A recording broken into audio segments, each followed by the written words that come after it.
What photovoltaic projects are you currently working on? We have collaborated on many photovoltaic and wind energy projects around the world, such as the world's largest photovoltaic project, Saudi Arabia's ASB 2.6G photovoltaic project, and the second largest Abu Dhabi's PV2 photovoltaic project, and other projects in Netherlands, the United Arab Emirates, Australia, and the United States, and so on.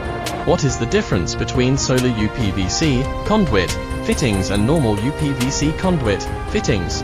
Solar conduit and fittings have extreme UV performance and are suitable for outdoor photovoltaic projects with strong UV radiation. With its special resistance to UV radiation, it is an ideal solution for outdoor installations.